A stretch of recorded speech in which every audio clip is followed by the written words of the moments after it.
Hello again, and welcome to week 2 of reading and writing in the content areas. I just wanted to send another brief note for this week, basically going over our exercise involving the vocabulary worksheets and a bit of information on our vocab mini lessons, and then I will answer a few questions that I got in the email that I think the rest of the class should hear. So to begin with, as far as the vocab exercises are concerned, basically, it's a really simple process. Step one would be to pick a vocab word from the sheets, and step two is to pick a worksheet, and then just go through the worksheet. You only have to do one vocab word and one worksheet. Don't worry if someone's already done it. We'll probably have repeats both in words and worksheets. And then later on this week, I'd like you to go through those, review them. It's probably more helpful if you see someone else who did your word in a different worksheet and kind of reflect on which one seems to work best. And basically what we're doing is we're getting a little practice in class for our vocab mini lessons, which are due on Sunday.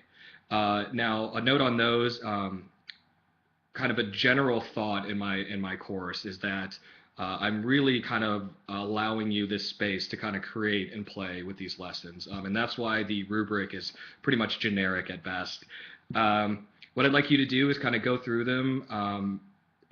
One of the questions that I'll answer kind of later on asks if your vocab lesson needs to be tied into your reading lesson, which needs to be tied into your writing lesson, which ties into your overall lesson. That's not necessary. But it is probably something you might want to consider, maybe not so much with the vocab, but definitely in the reading and writing portions of it.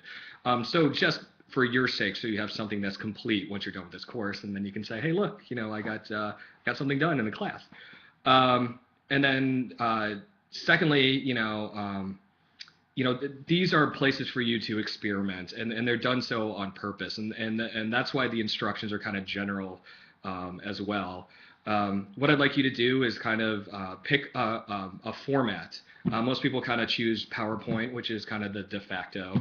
But if you want to experiment, please do.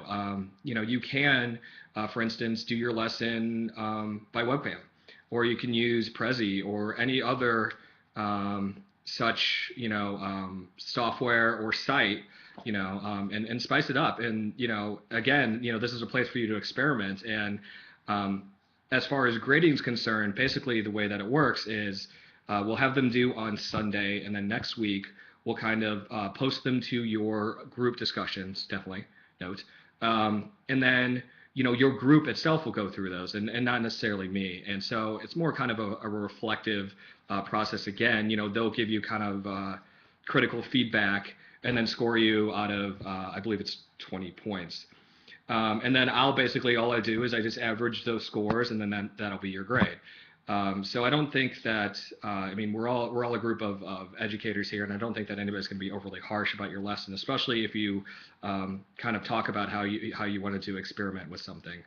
And that's, that follows into my third thing, which is, I guess I forgot to mention, grading. So yeah, the course is again reflexive, and so my personal viewpoint on that is that, if you're a little late on a post or something, and I'm talking within 24 hours, or, if you get in touch with me beforehand, I'm not necessarily concerned with when you turn it in.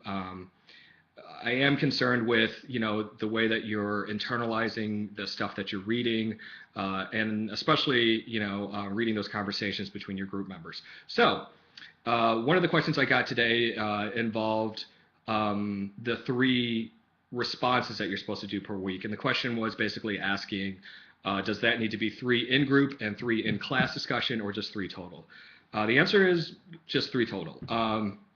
Most of our exercises aren't really going to be, and when I say exercises, I'm actually talking about the class discussion stuff. Most of those exercises may not be conducive to a whole class discussion, 1 or 2 posts here, but I'm definitely more concerned with you responding to your group mates.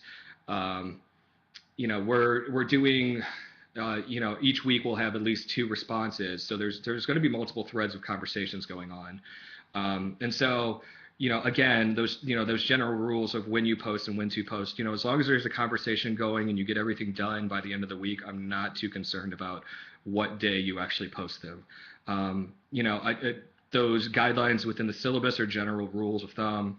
I don't necessarily mark off if you don't meet those days and times specifically.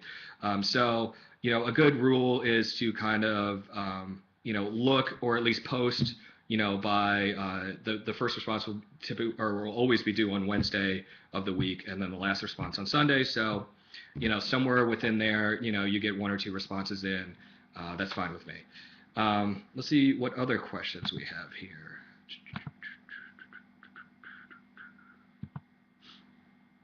Okay, so the time limit of the vocab mini lessons, the syllabus says 13 to 15 minutes.